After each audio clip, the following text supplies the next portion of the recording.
Difficulties with the stream over the last day and a half or so.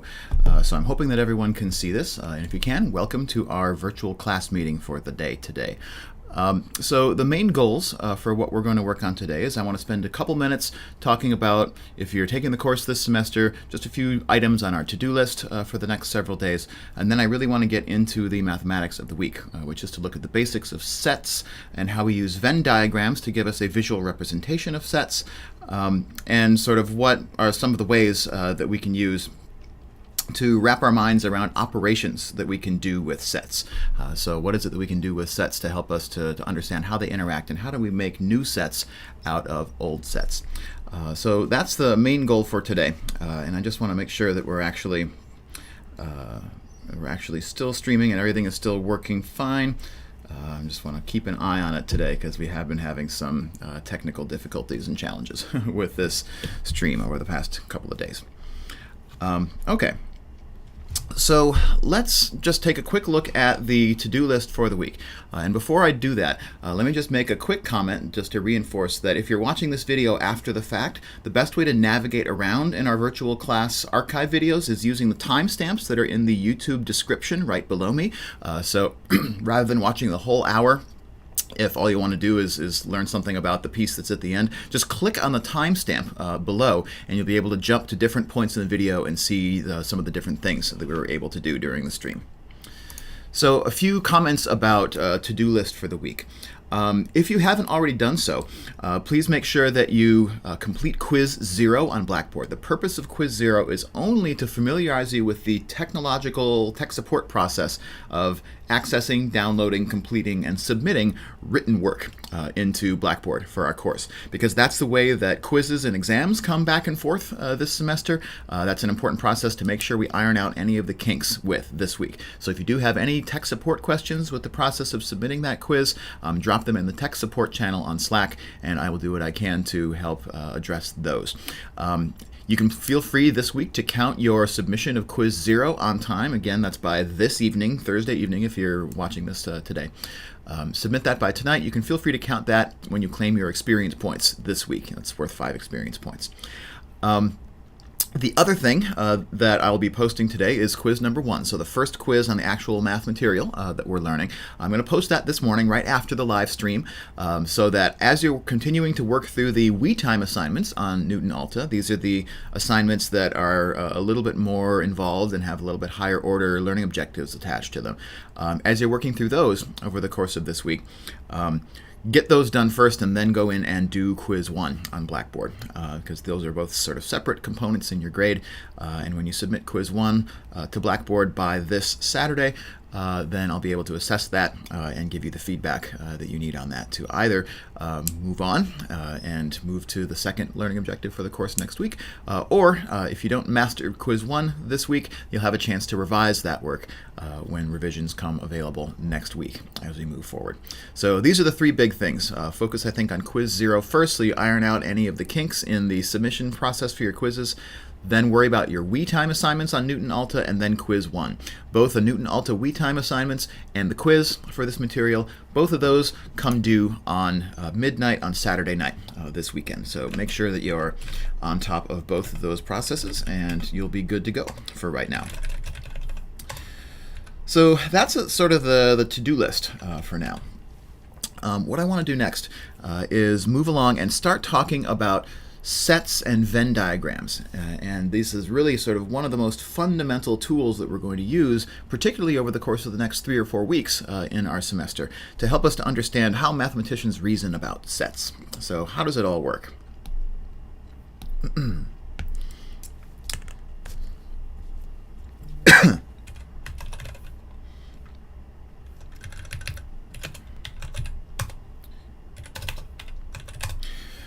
So the first thing to know, I guess, is that the kinds of mathematical reasoning we're going to be doing over the course of this semester are varied and wide-ranging. Some of them will have to do with numbers and algebra and sort of the traditional, what you think of as mathematical reasoning from your experience with high school math, right? but not all of it. And particularly these first 3 or 4 weeks are going to be a chance for us to think more expansively about what mathematical thought and mathematical reasoning looks like, because not all of mathematical thought is bound up with numbers and formulas and algebra. I mean, certainly those are useful tools to do certain kinds of mathematical thinking and address certain kinds of problems with mathematics, but it is not an exhaustive list. There is a lot of mathematics beyond numbers, beyond formulas. Mathematics, more than a particular body of content, is a particular way of thinking. It's a way of approaching problems.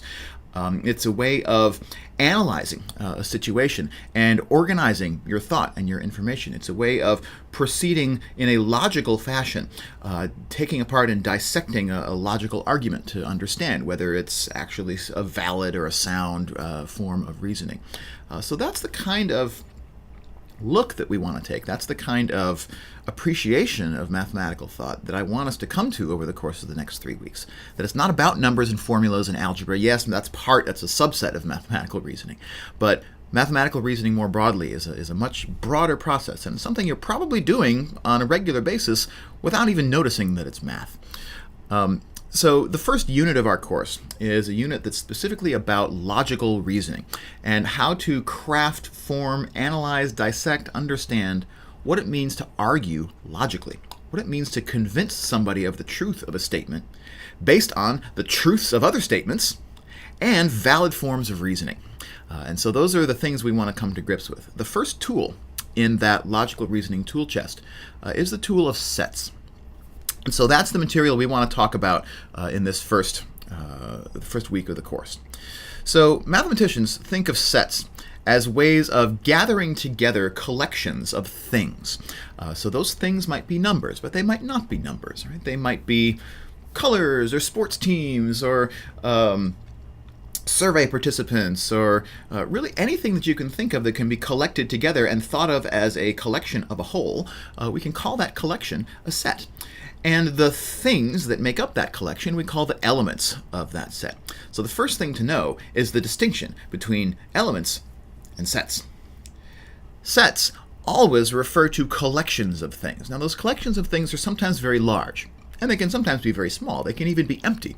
For example, we can speak of the set of female identifying individuals who have been president of the United States. That is a set. And yet it is a set that has no elements in it at the moment.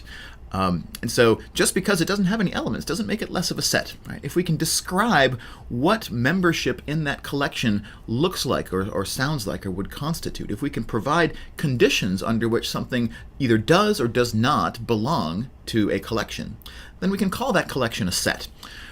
And anything which does happen to belong to that collection we will call an element of that set.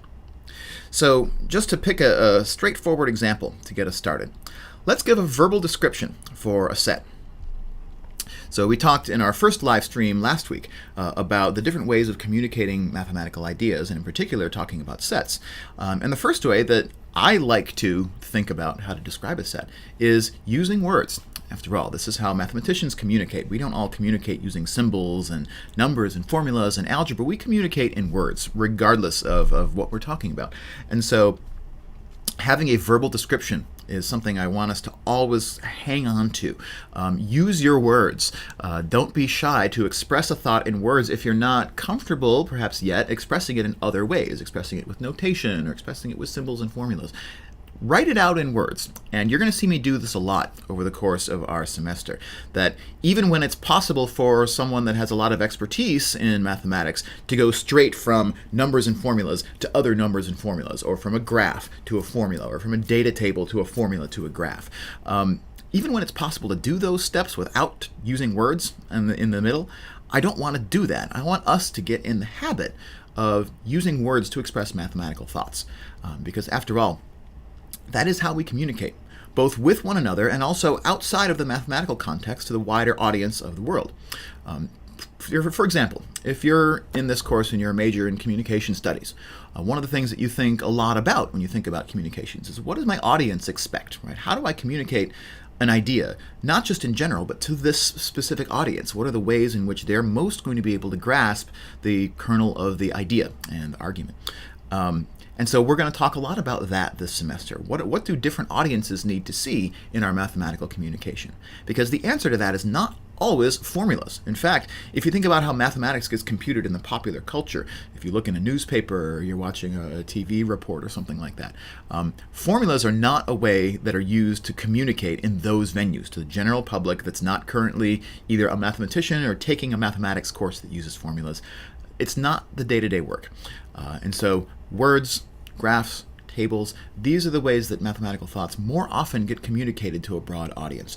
And so we're going to use a lot of them, particularly words. So here is a verbal description of the set A, which consists of all the even integers between -6 and 2. What we're going to talk about mostly today are visual ways of representing sets and then using those visual representations to learn something else about sets. So the visual description that I want to use for a set generally is I'll just draw a region on my page, maybe an oval, maybe a rectangle, something. And then I want to label that region with the name that I'm associating to the set. So I've here described in words a set that I'm calling A. And so my oval that I've drawn here, I'm going to put the letter A just right on top of my oval to stand in for the name of my set. I'm a little bit weird, I guess, in wanting always to put the name right on top of the oval that represents this set, but I think it's confusing to put it anywhere else, because if I put this letter inside of the oval, we might confuse the letter A with one of the elements in my set. If I put it outside, I might confuse it with one of the elements that doesn't belong to my set. So I want to always be clear that when I draw a set, that the name of my set is associated with that whole set itself and not with any of the elements that might happen to roll around in there. So I'm going to write the name of the set A just on top of the oval. And a mathematician, somebody who studies geometry as I do, will say that a circle, or a simple closed curve is what we would call it, an oval as an example, divides the page into two regions, an inside and an outside. And that may seem obvious, but that's actually something we have to prove in mathematics. But what it does for us in this visual representation is it gives us a place to place the elements of my set inside of the circle, and elements that don't belong to my set I'm going to place outside of the circle. So for example, -4 is one of the elements that fits this description. It's an even integer, and it's between -6 and 2. So -4 is an element of the set A. So the set is represented by everything which is inside this oval, and -4, one of the elements, is one of the things inside that oval. So an element of the set, -4, I'm going to put inside the oval. Something which doesn't belong to the set, I'll put on the outside of the oval. So for example, the number 1 is not an element of A. And so rather than putting it inside the oval, I'll just put it outside the oval. And there's a bunch of other things I could put outside the oval. -17, 1/2, Fenway Park, kittens, right? So there's a whole bunch of other things that don't fit this description. Anything which fits this description, even integer between -6 and 2, I can put inside the oval. Anything which doesn't fit that description, such as -17 and kittens, I have to put outside of that oval. But you might be looking at the work that I've done here and say that something here is ridiculous, right? Probably if I'm trying to study the integers even integers between -6 and 2, probably other numbers like -17 and 1/2, those are probably legitimate things that I would compare the elements of my set to. Other things that I've written here, like Fenway Park and squares and kittens, those are probably not something that would be interesting to me if I'm trying to study this particular set A. And so this leads me to a point that's really important to make anytime we're talking about set theory. And in particular, later in the semester, in our third act of the course, when we talk about probability and statistics, this fact is even more important when we talk about those topics. That when we define what something is, we also need to make sure that we define what it is not. We need to define for ourselves what is the total universe of possibilities from which my sets can be pulling their elements. Do I want to think of kittens as perhaps being elements of one of the sets that I'm studying? Or do I want to leave that so far afield that we're not even going to think about it in this problem? Chances are, again, if I'm trying to study the set A of even integers between -6 and 2, I probably don't care about kittens in this context. And so what I'll typically do is proscribe, sort of draw a big rectangle, and a rectangle is usually what we use to represent this, to sort of fence in our playing field. It defines for us the universe of all possible elements from which my sets can draw theirs.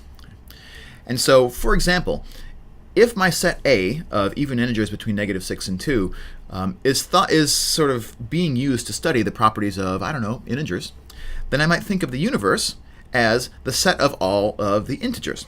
So this universe defines for me where are the elements of my set going to come from. So my universe is going to contain everything which my set A does not contain, in addition to everything that my set A does contain. That's the goal of a universe, is it contains everything that's possibly under consideration on the table. All the elements of my set, but also all the elements that are not of my set, but which I still want to consider to be a part of my universe. Since I happen to throw 1/2 as one of the examples in here that's still inside of my rectangle, maybe the universe that I had in mind here is the universe of all rational numbers. So that includes not only the integers, the positive and the negative counting numbers, and 0, but it also includes all of the quotients, the fractions of those.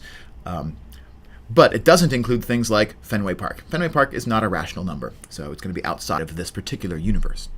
But it makes sense and is a really good practice. Anytime you start thinking about a set in mathematics, also define for yourself what is the universe from which this set is drawing its elements. What is the universe of all possibilities? If we fence in our backyard full of elements, what is going to be inside of that backyard, and what is going to be outside and beyond our thought, beyond our consideration?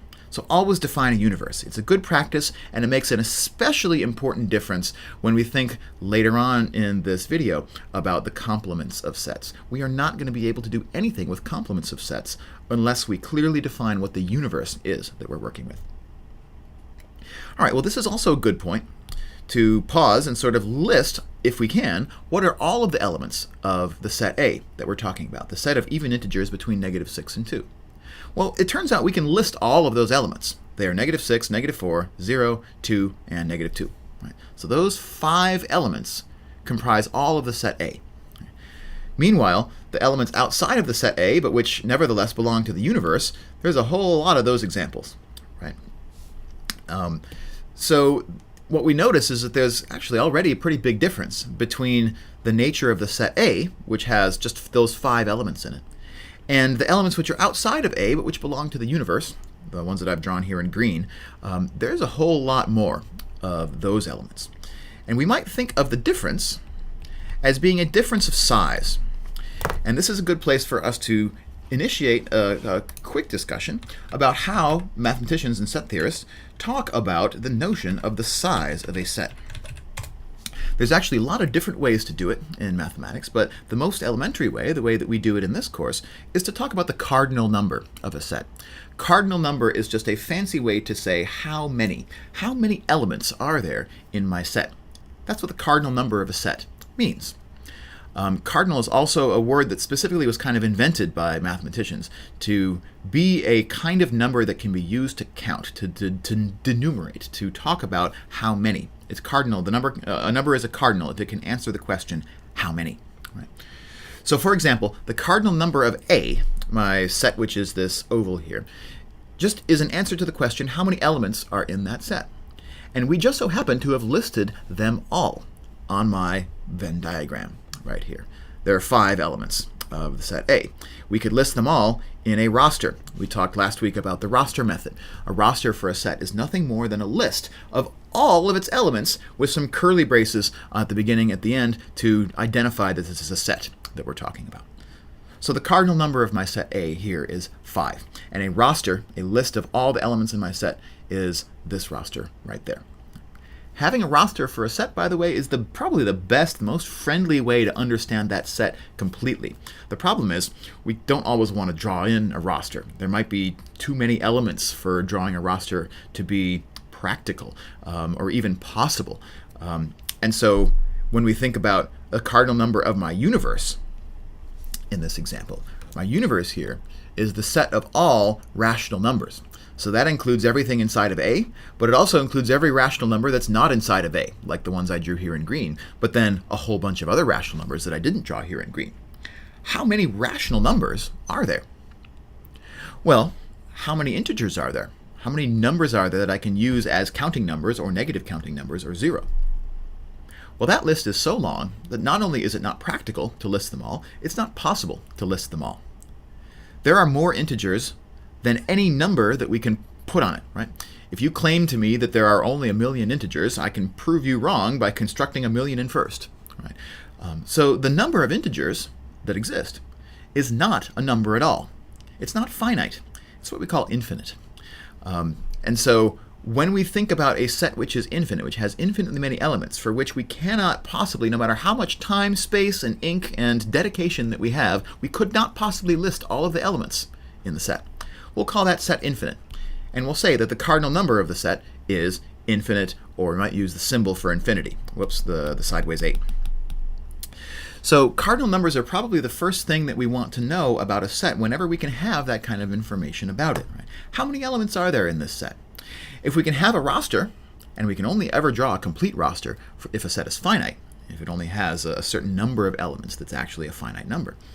But if we have a roster, we can understand it. If we have a Venn diagram, we can also continue to understand it. If we have the cardinal numbers of them, that's when we can answer questions about how big these sets are.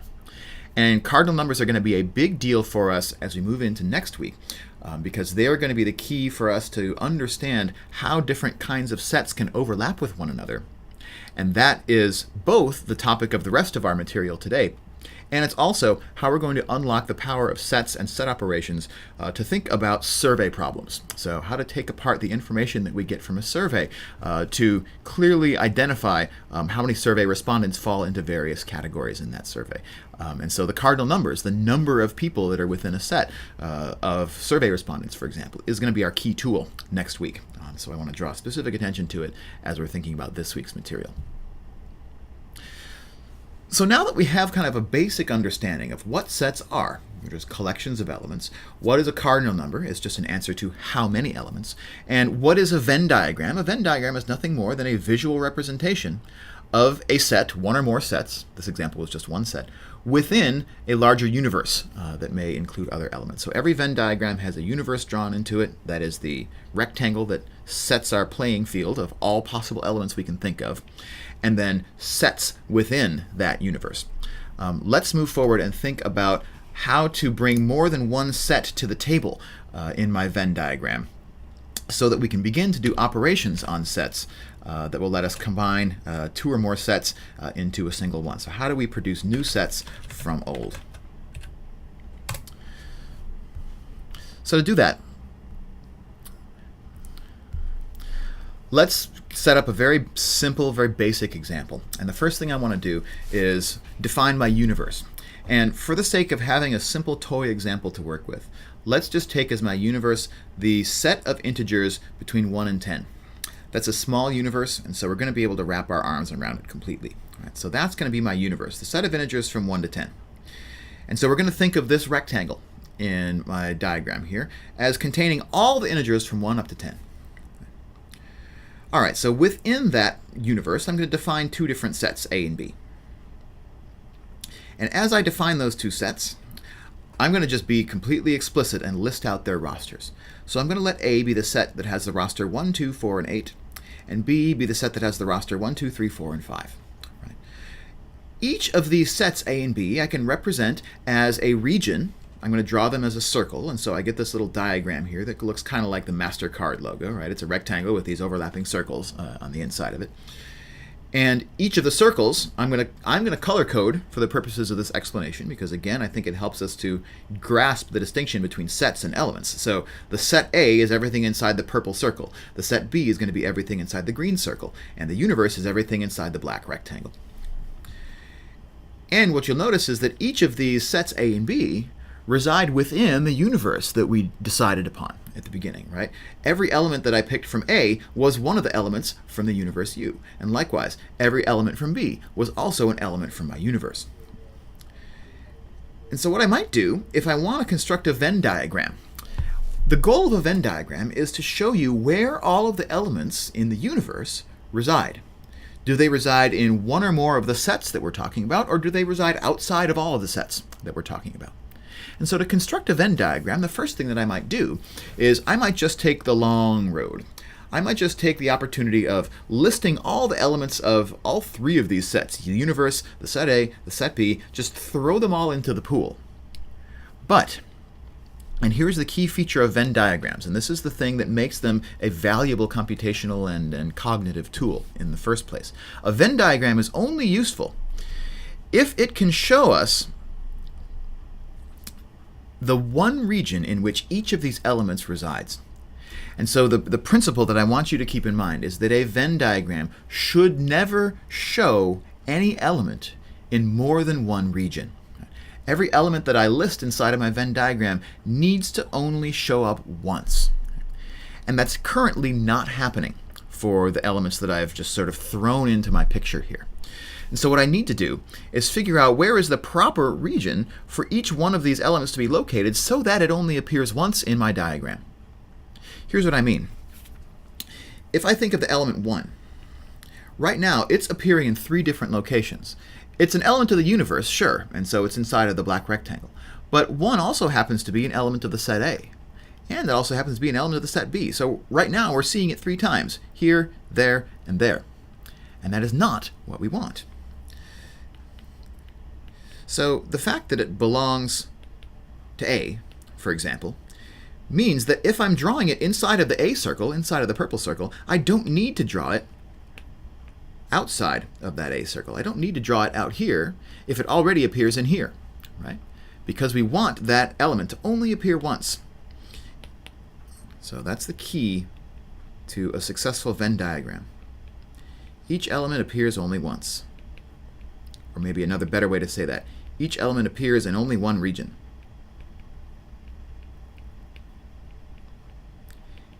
So I don't want to have 1 written more than once, but it's still written more than once, right? It belongs to A, and it also belongs to B.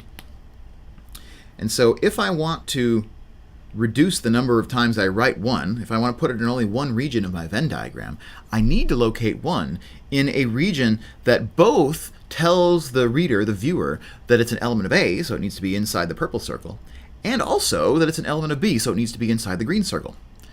So where we need to put the element 1 is in this overlap between the between the purple and the green circles. So 1 has got to go right there. Okay. And now that I've written it there, now we have a complete set of information about the set memberships of the element 1. It belongs to A because it's inside the purple circle, it belongs to B because it's inside the green circle, and of course it belongs to the universe because it's inside of my black rectangle, but we've only written it once, and so now 1 is all set. We'll continue doing the same process. The element 2 also belongs to the universe, of course, but it belongs to A and it belongs to B. So again, just like for 1, if we're going to write it in only one region, we should write it in the region that belongs to both A and B at the same time. 3, on the other hand, it belongs to the universe, it belongs to the set B, but it does not belong to the set A. So 3 needs to appear in a spot which is inside the green circle, but which is not inside the purple circle. And so that region would be the region of my B circle, which is outside of the overlap. So this place where I've drawn 3 right there is the one place that I want 3 to appear. I don't want to put it outside, even though it is in my universe. I don't want it to appear more than once. So I'll put it in only the one spot right here, and that's where I'm going to locate the element 3. And we can keep doing this process. 4 ends up in the intersection between the two, the overlap. 5 appears in the same spot as 3 does because it belongs to it belongs to B, but it does not belong to A. 6 ends up on the outside of everything. Likewise with 7, because they belong to the universe, but they neither belong to A nor belong to B. So they're on the outside of both sets looking in. So we leave them in the universe, but they're not inside either of these two sets.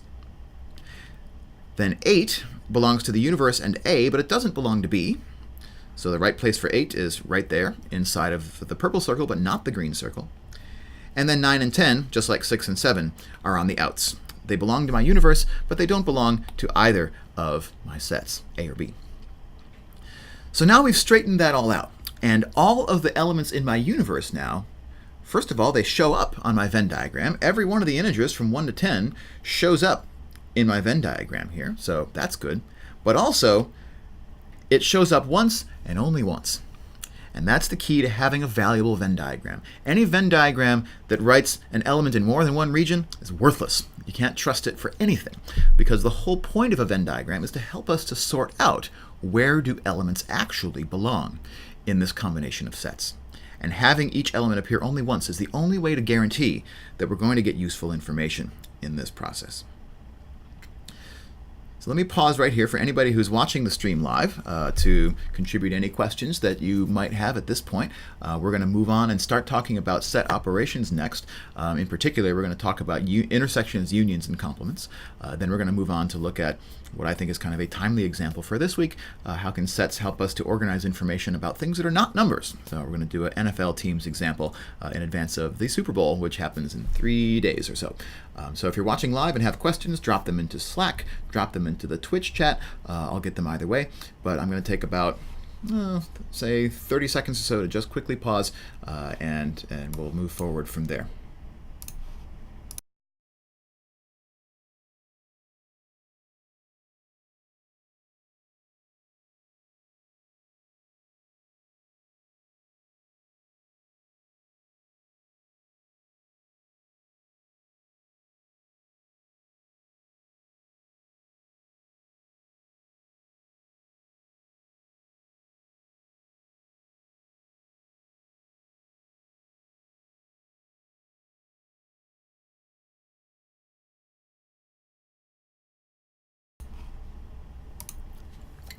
All right, so let's start talking about operations on sets.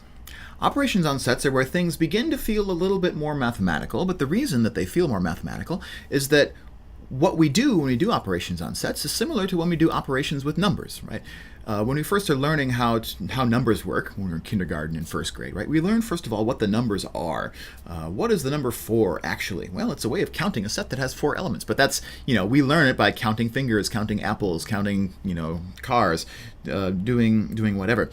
And so once we learn what the numbers are, we then learn operations that help us to understand how different numbers can be combined to make new numbers.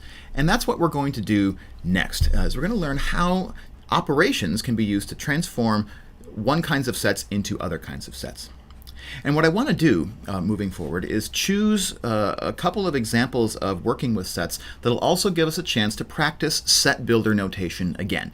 I got a question in the Slack channel that I think is a very timely question because we talked in last week's live stream about set builder notation because that is really probably the most unusual and foreign to us way of describing a set. It's not as nice as having a roster, it's not as nice as having a verbal description, and yet it is one of the ways in which we can use notation to describe sets. So as we go forward, I do want to come back to an example that uses set builder notation. Let me add that to our agenda so that we get to it before we get to the NFL example toward the end. But for now, for the next couple minutes, I want to focus on the operations of intersection and union and complement on sets. So we can wrap our arms around this. Then we'll do an example that uses some set builder notation, and then we'll do an example that is drawn from the world around us, in particular the world of sports, which is very much on New England sports fans' minds this week. So set operations, again, are ways of taking two or more sets and combining them into a new set. It's a way of producing a new set from some old sets. And the first one we want to think about is the operation that we call the intersection. And just as you might expect in the English language, when we talk about the intersection of things, the intersection is where two things come together. So the intersection of two roads is where those two roads cross. They have that space where they cross one another. They have that space in common. And similarly in set theory, an intersection of two sets tells us what those two sets share in common. And so the intersection of sets A and B, here's a verbal description for it, is a set whose elements consist of those elements which are shared, those that belong to both simultaneously A and to B. And the word in that sentence that I want you to remember the most, actually, is the word and. One of the things we're going to do with sets as we move on through the next several weeks is take what we know about sets and also use this information to think about logical reasoning as well.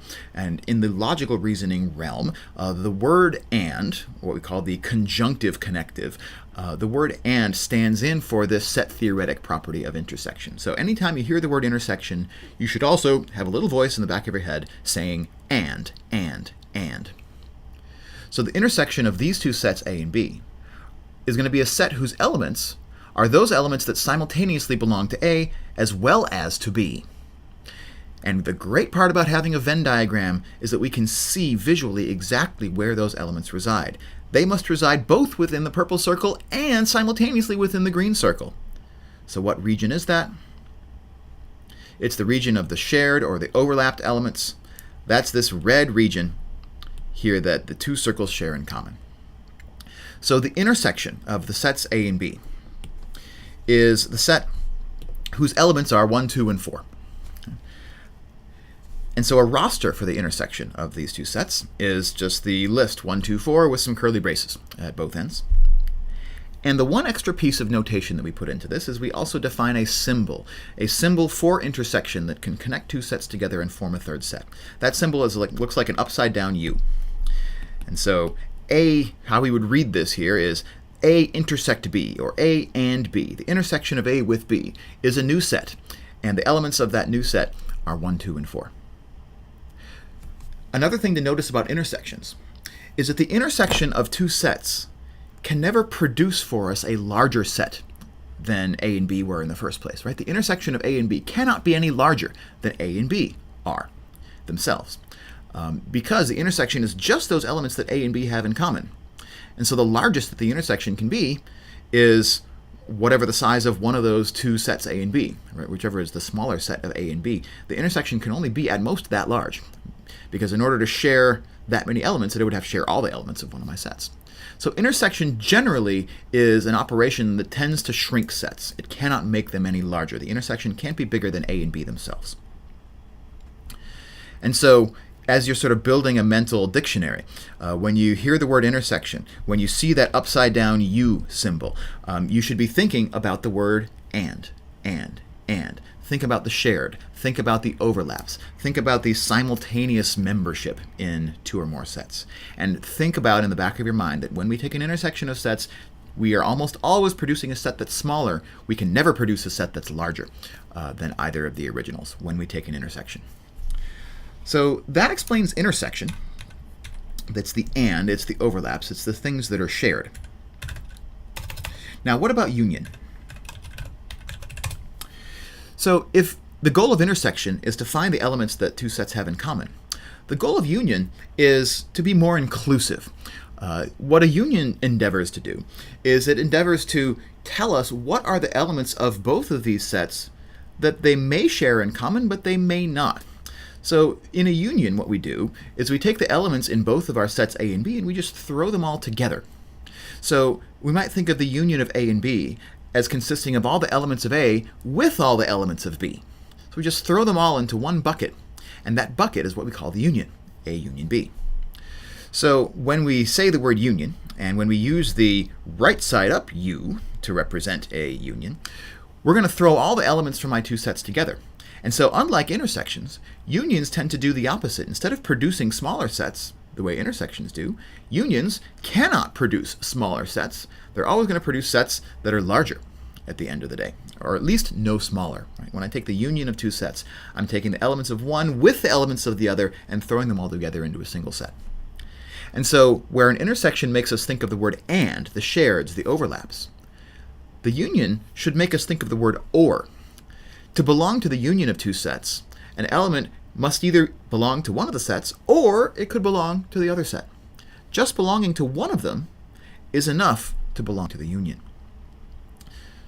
So the word or is what we tend to think of when we think of unions. And as we think about logical reasoning moving into the end of next week and into week 3 of the semester, that is the logical correlate of the set theoretic union, is the logical connective that's called or, the disjunctive connective.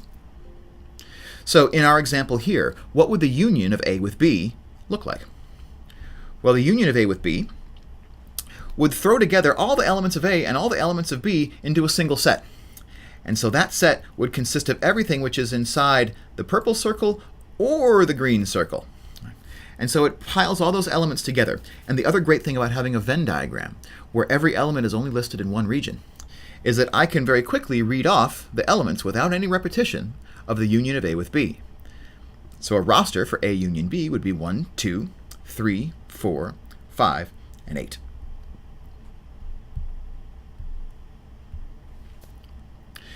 And so there is the first example for us of the intersection and the union of two sets. Intersection looks just at the overlaps, just at what elements those two sets share with one another. Union takes the elements of both sets and just puts them together with one another. And so generally, intersections produce sets that are smaller. It can never produce sets that are bigger. And unions produce sets which are almost always bigger. They can never be smaller than the original sets. The last operation that I wanted to think about together is the operation of complement. And this is the one that, on the one hand, is I think the quickest to understand, but on the other hand, there's a subtlety to it that we need to talk about. So complement, first of all, is something that just takes a single set. Rather than having to have two different sets and glue them together, like intersection and union, we need to specify two sets. For a complement, we only need to specify one set. And the notation that gets used for complement is actually varied. So different authors use different notations to represent a complement. I believe that our author of our book most commonly uses a prime, so just like an apostrophe.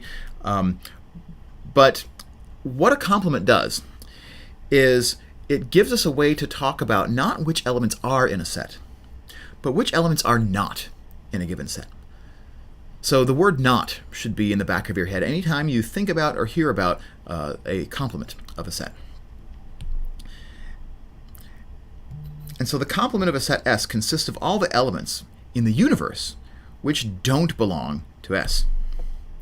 And again, the notation that's most often used for complements is either an apostrophe. This is the one that our authors of our textbook use most often, but you might see other authors use a line drawn above the set or a superscript C. Sometimes I use the superscript C a lot. I like that because it reminds us that the word complement starts with C, right? But there are several different kinds of notation we can use for it. But no matter the notation that we use, the idea is still the same. The complement of a set tells us what elements are not in that set. So just like when we use the word complement just in the English language, complement with an E, not complement with an I. Complement with an I means, oh, you look very nice today. This is complement with an E. And when we use the word complement with an E, usually the connotation is that we're talking about two elements that sort of pair with one another in some way, that each element sort of brings something that the other does not. For example, if you were to tell me today that that sweater that you're wearing complements your shirt very well, right? What does that mean? Well, it means that they somehow match one another, but the connotation is that each of them is bringing something that the other is not to my wardrobe for the day. So when we think of the complement of a set, the complement of a set consists of everything that's on the outside of my set, whereas the set itself consists of everything that's on the inside. So complement sort of sets up this duality, this Jekyll and Hyde. It's the ins, it's the outs. And in set theory, in standard set theory, we can define something to be a set exactly when we can say for sure whether an element is in or whether an element is out. All the elements that are in are elements of the set. All the elements that are on the outs are elements of the complement of our set. And the subtlety there is that in order to say specifically what the complement of a set is, we need to do better than just say what the elements are not. It's not enough for us to just say the complement of A is everything which is not 1, 2, 4, or 8. Because that, again, could include, 9, but it could also include Fenway Park and kittens and squares and all this other stuff which was not a part of our universe. So the most important thing that we need in order to define a complement of a set is we need to know what the universe is, because the universe gives the elements of the complement someplace that they do belong. And unless we know where the elements of a complement do belong, we can't understand what they are. So often a mathematician will be super explicit and say the complement of my set in the universe blank. So the complement of A in this example, 1, 2, 4, 8, in the universe of all of the integers from 1 to 10 would consist of all the elements which are outside of my purple circle, but which are nevertheless still inside of my black rectangle, my playing field, my backyard, my universe. So let's draw out that example. The complement of A would be everything outside of that purple circle, but which is still inside of the black rectangle, which is my universe. So what would those elements be? Let me just draw out a roster. That would be 3 and 5. 3 and 5 belong to the complement of A because they're outside of the purple circle. It doesn't matter that they happen to belong to B here. 3 and 5 are elements. 6 is an element of the complement because it belongs to neither A nor B. 7 likewise. 9 and 10 likewise. And that's all. That's a complete list of all the elements of a complement, where that complement is taken with respect to the universe that we defined here. So we can take unions and we can take intersections of sets without knowing what the universe is. But we cannot take complements of sets unless we know what the universe is that we're working with. So I'm going to take this opportunity to, again, just take a quick 15-20 second pause. If you have questions about this example, please drop them into the Slack chat or into the Twitch stream chat. We're going to come back and do another example of this kind of analysis where we get an opportunity to revisit set builder notation. So come back in about 10 or 15 seconds. Drop questions if you have them in the meantime.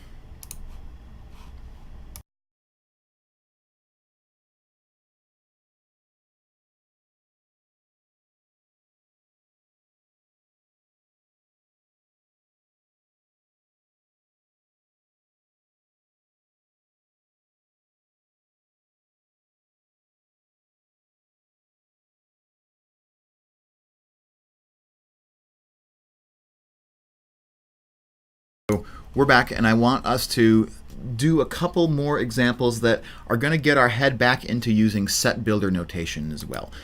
Because my experience in teaching this course is that this is probably the most sort of challenging from a technical perspective aspect of dealing with sets if you're not accustomed to using notation. And I don't expect that most of us are accustomed to using notation. That's something that sort of mathematicians do a lot of, and so somebody sitting in my chair, I can eat, live, and breathe set builder notation because I do it all day. It's literally my job. But if you're coming at this as a novice, set builder notation takes some getting used to. So I want us to take some time here to get our heads into an example that uses set builder notation, and then we can also bring back in this material about unions, intersections, and complements. So I'm just quickly bringing up here some examples I can work with. So bear with me for a second while I find. No, there's not one in this worksheet. Let's try.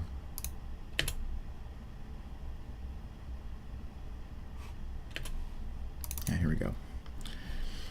I think one of the things that happens when I am doing a live stream is that it tends to slow my computer down. And so just opening a Word document, it seems like it takes absolutely forever. All right. So actually, I'm not seeing a good example that uses set builder. So let's cook one up on our own. So here's the example I want us to look at. So what I want us to do is to find S union T, and let's say S intersection T parentheses complement. Okay. So I'm setting for us an agenda to do two different set operations. If the universe that we're thinking about is described in set builder notation like this.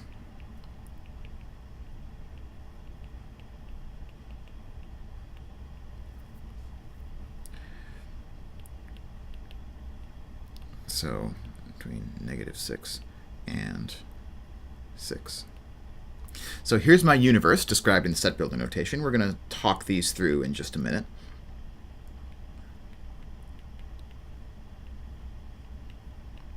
Here's a set that we call S.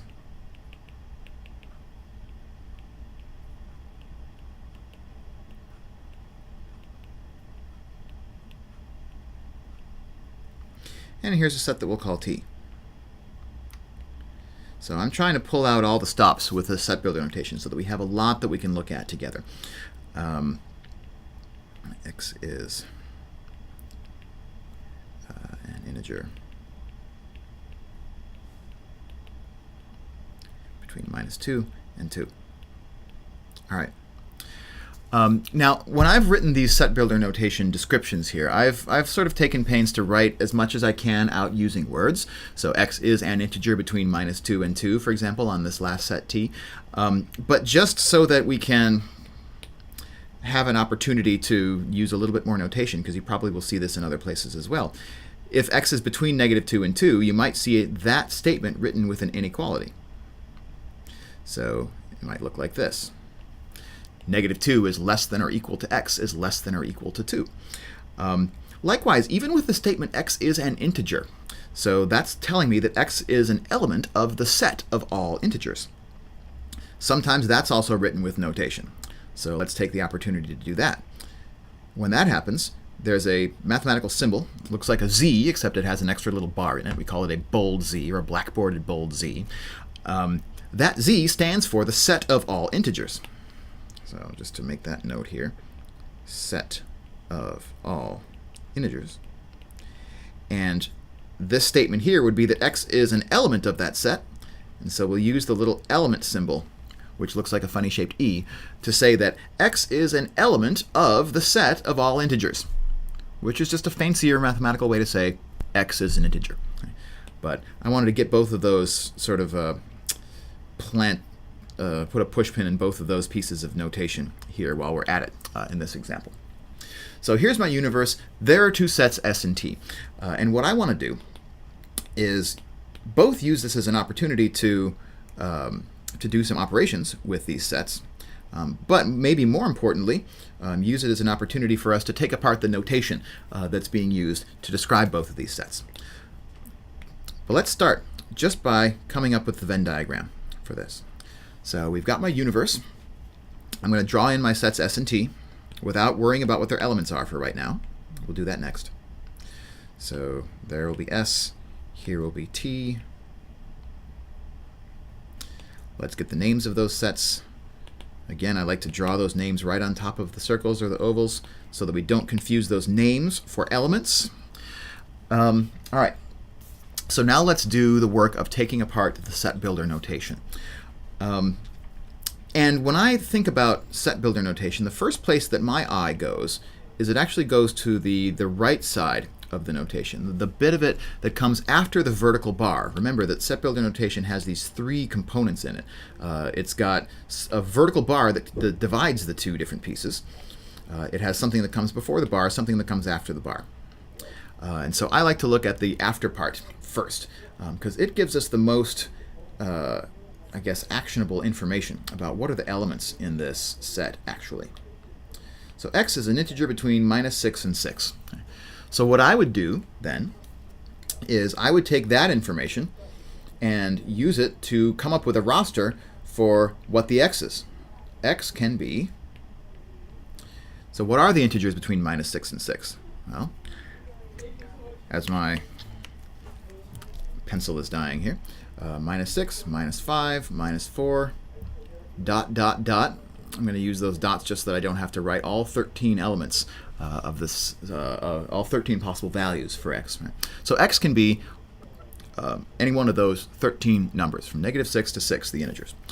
And then what we do with that information is we look on the left side of the set builder notation bar, and that tells me how to turn the x's that were described on the right side, how to turn those x's into the elements of my set. And in the set U, all we see on the left-hand side is just x. And so the x's, in that example, are the elements. And so I don't have to do anything extra or anything special to transform these values of x into the elements of my universe. -6, -5, -4, -3, -2, 1, 0, 1, 2, 3, 4, 5, 6.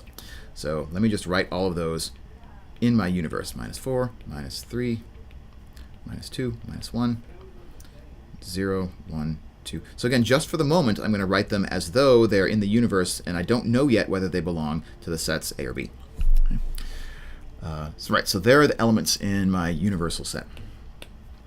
So things get more interesting when we start looking at taking apart the set builder notation for my other two sets in this example. But I'm going to do the same thing, starting by looking on the right side of my vertical bar. For the set S, when I look on the right side of my vertical bar, it tells me what values of this x are under consideration. The x's are going to be elements of the integers between -2 and 3. And so for our purposes, we can just list those out. The x's can be -2, -1, 0, 1, 2, or 3. So that's what x may be. But that's not necessarily what the elements of my set are. And that's the purpose of what's on the left side of the vertical bar in our set builder notation. It tells me how to turn x's into elements. And so that's the next step that we have to do. The elements in S are not these values of x. They are twice those values of x plus 1. And so we have to transform each of those elements now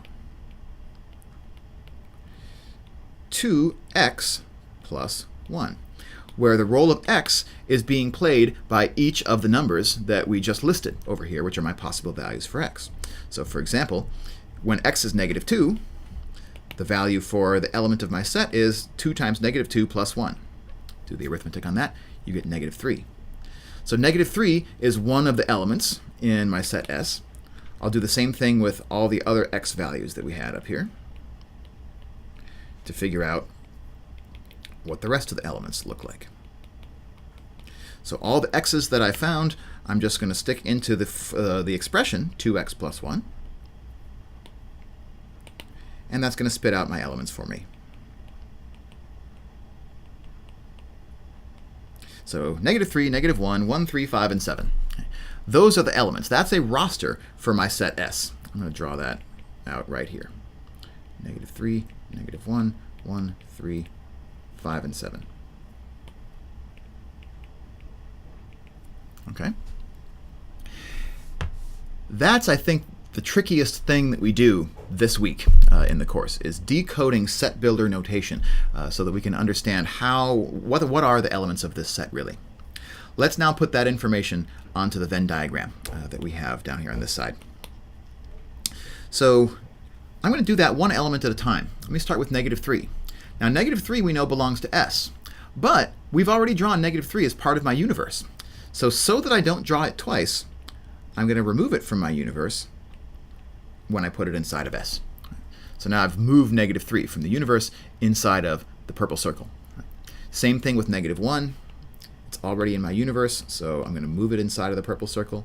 Same thing with 1, 3, and 5.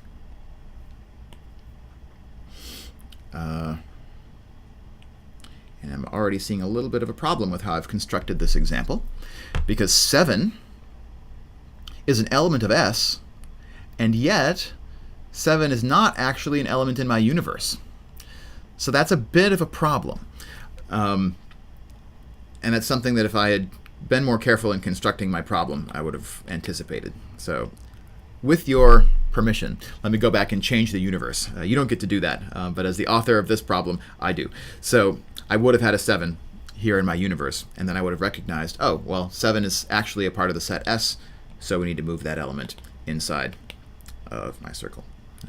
All right, so now we have all the elements of S listed inside of my Venn diagram, and we've taken pains to make sure that every element so far in my universe is listed once and only once.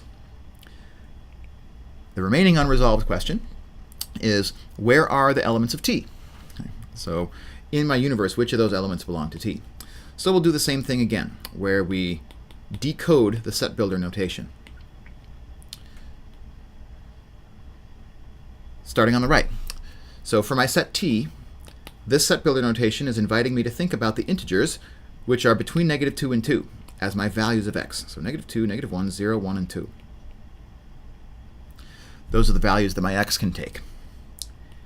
And then, looking on the left side of that vertical bar in my set builder notation, it tells me that what I need to do to turn those x's into elements of my set is I just need to square them.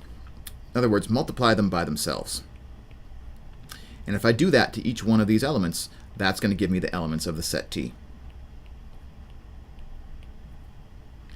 So I'll just take -2, -1, 0, 1, and 2.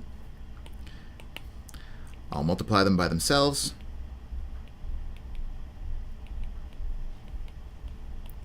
And those are then the elements of T. If you like, we could draw curly braces around this, commas, and that would be a roster for the set T. Now, something interesting about this roster is that in the list of elements, some elements appear more than once. Right? I've listed 4 twice here. I've listed 1 twice. So what does that tell us? Well, remember, set membership is either an in or out proposition. Either an element belongs to a set or it doesn't belong to that set. It can't belong to a set more than once. Right? No elements belong more than others do. It either belongs or it doesn't.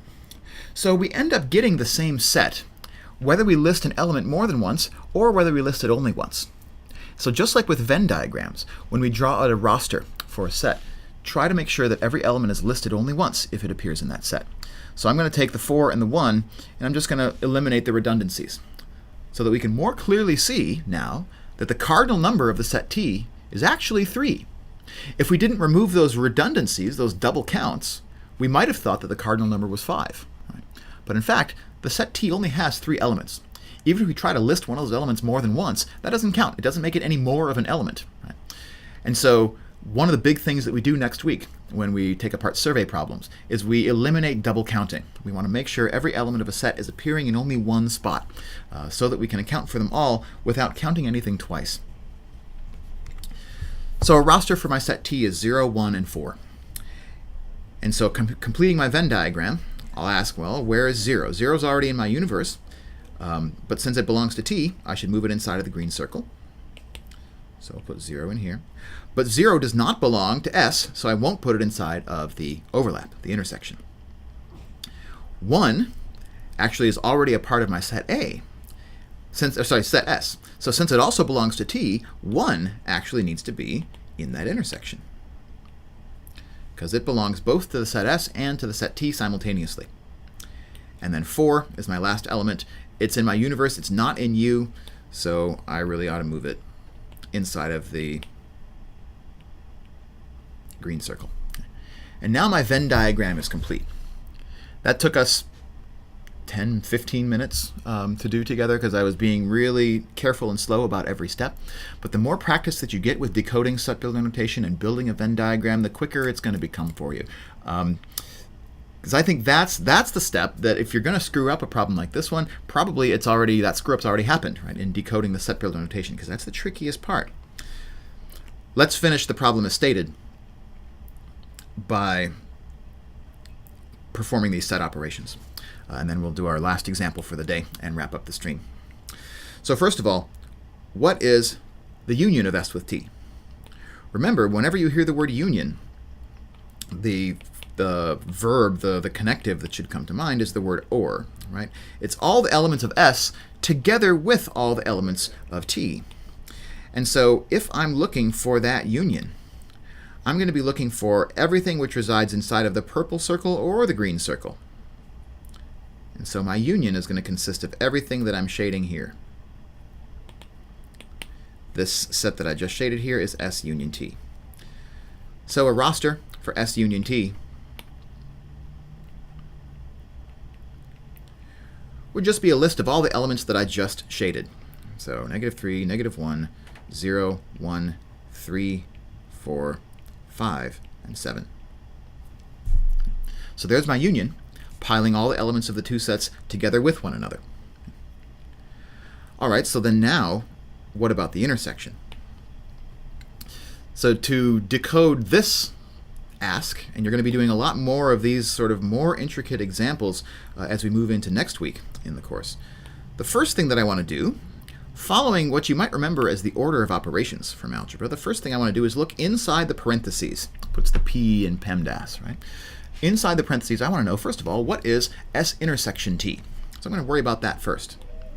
Well, remember, S intersection T is nothing more than those elements which are common to both S and T. So S intersection T is just, in this example, the element 1. The only element in that set is 1. So that's S intersection T. But then this problem is asking me not to finish by getting that intersection, but to also take the complement of that intersection. So what we actually want in our final answer is everything which does not belong. Remember, that's what intersection does for us. Everything which does not belong to that set. So everything which is not the number 1. Everything outside of this overlap. And so what I need to list then is all the elements in my universe except for 1. And so that's going to be -6, -5, -4, -3, oh gosh, -2, -1, 0, but not 1, 2, 3, 4, 5, 6, and 7. Sorry, I ran out of space on the screen there. But the important thing is the process, right? I wanted to know the complement of S intersect T. So I found S intersect T first. That's the element, just has the element 1. It's the set that only has the element 1. And then I took the complement of that set by saying what in the universe is not the element 1. And then I just did a list of all those elements. Let me take a quick pause as we transition to our last example, which is going to take us probably all of 5 to 10 minutes. But let's take a 10-second pause just to gather any questions that you might have about this example before we wrap up.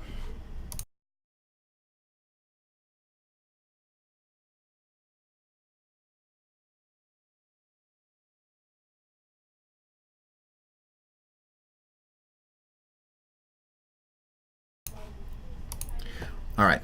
Well, no example on the week of the Super Bowl in New England in 2019 would be complete without a Patriots reference. So let's use an example of using sets and set operations to organize information about some NFL teams. So I'm going to start by defining the set of all Patriots Super Bowl opponents since the year 2000. So the Patriots this weekend are playing in their 9th, I think, Super Bowl since the year 2000. Unprecedented in NFL history. So I'm going to let A be the set of all teams that the Patriots have faced in a Super Bowl since the year 2000. And we're just going to use the names of the teams and not their cities because one of the teams has moved in the meantime, and I just want to consider it to be the same.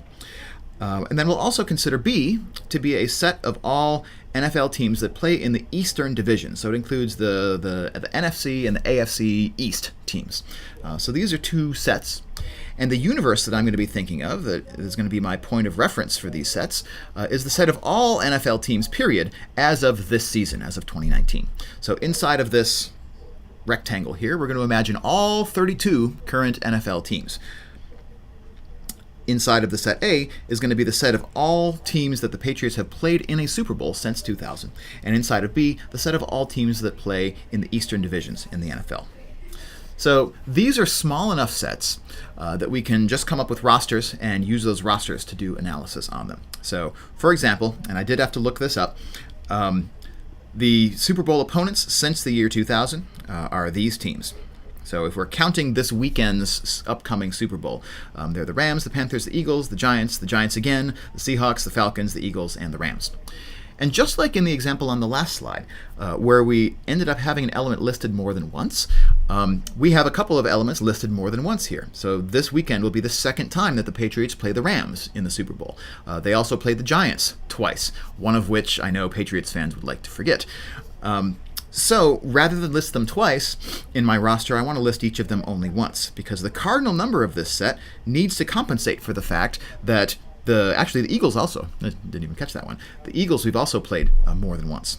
So once I reduce all of that double counting and make sure each team is listed only once in this roster, we find out that the cardinal number of A is actually 6. The Patriots have played 6 different teams since the year 2000 in the Super Bowl. But they've been in 9 Super Bowls, right? So that's the difference between listing with the double counting and getting rid of the double counting, because my set doesn't care how many times we played them in the Super Bowl. We just want to know which teams. And there's only 6 teams that the Patriots will have faced in the Super Bowl since the year 2000 as of this weekend. All right, so we'd put all of those teams as elements of my set A inside of this Venn diagram. And then for the set B, again, I looked these up just to make sure I didn't miss any, but there are 8 teams in the NFL that play in an Eastern Division. There's the 4 teams in the AFC East that include the Patriots, the Jets, the Bills, and the Dolphins. And there's the 4 teams in the NFC East, which are the Eagles, the Giants, the Cowboys, and the team that plays in Washington, D.C. Sorry, I'm getting a little turned around here. There we go. So I've listed all of the elements in both the set A and in the set B. But it wouldn't be a Venn diagram if we didn't also take very care to make sure each team is only listed once in only one region, right? Every element should only belong to one region. And so there are, in fact, some Patriots Super Bowl opponents that play in Eastern divisions. Of course, they would have to be NFC East, but in particular, those are the Eagles and the Giants. Those two teams are both Super Bowl opponents of the Patriots since 2000, and also teams that play in the Eastern Division. So the Eagles and the Giants belong to both the set A and the set B simultaneously, which means that they belong to the intersection. A intersect B. So the Super Bowl opponents of the Patriots, who were also happened to be located in Eastern divisions. So the Eagles and the Giants. We move those two into the middle, into the overlap. They become a part of the intersection. All right, so my Venn diagram has gotten a little bit more useful now that I've moved those into the intersection. What would be the complement of B? What would the B complement mean in this example?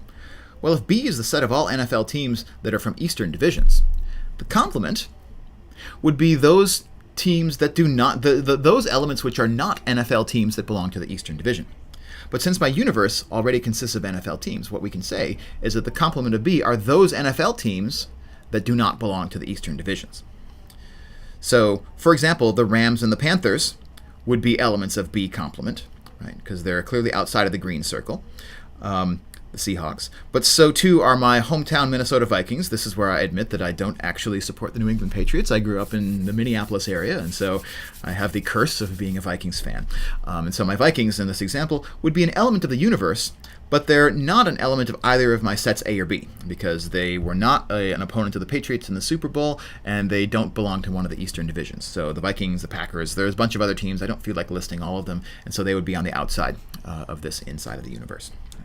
So this is an example of how we can use a Venn diagram and some sets and some set operations to talk about a mathematical form of reasoning that doesn't involve numbers. I want to wrap up the stream by addressing one more question that I received during the stream today, and that is to clear up a couple bits of notation, particularly notation that describes for us the relationship between sets, other sets, and elements of sets. So I want to do that in just about 15 seconds. If there are any other questions about this example, please do drop them into the stream before we move back and talk about that a little bit more symbols and notation before we wrap up today.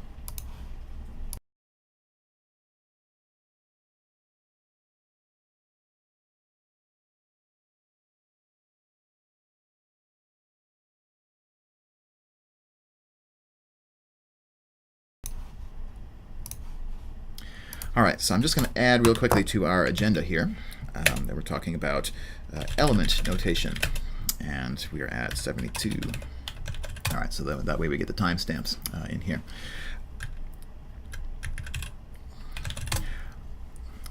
All right, so one of the pieces of notation that we also use pretty frequently when we talk about sets is that there's a notation that reinforces the relationship between an element and a set which it belongs to. So, for example, we began this stream here by talking about -4 as being an element which belongs to the set A. So if I write that in verbal description up here, -4 is an element of A. What that does is it describes, and I'm going to reinforce that by writing the word set here. It reinforces a relationship between an element, -4, and a set, A, which may have multiple elements inside of it, right? And so that relationship between element and set, for example, the relationship between me and the set of all faculty members in the math department at Bridgewater State University, that's that same membership, right? I'm a member of that set. And so we have a piece of notation that we use to describe that element-set relationship, and it's this little e. This little e is just a shorthand for is an element of. It looks kind of like the currency symbol for a euro, which the person who asked the question in the stream has noted. But it only has the one horizontal bar in the middle instead of two, right? So when you use that little e, it reinforces a relationship between a set and an element. So use that E anytime you have a set on the right side and an element on the left side, of which is an element of the set that's on the right side. So that is the basic notation for set membership, an element membership inside of a set. There's one more piece of notation that I want to also reinforce here while we're on the subject, because it looks an awful lot like the example that we just did, but it has a fundamental difference that I want to make sure that we underscore here as we wrap up. So when you use this little E membership symbol, what's on the left side of it is always an element, and what's on the right side of it is always a set. So I'm just going to put a pin in that for a second. Right? Preserve that for the record. So that E always goes in between an element and a set. But there's a similar symbol that looks like this. So it looks like the E, except it doesn't have the horizontal bar in the middle. Sometimes that horizontal bar appears underneath it. Some authors do it, some authors don't.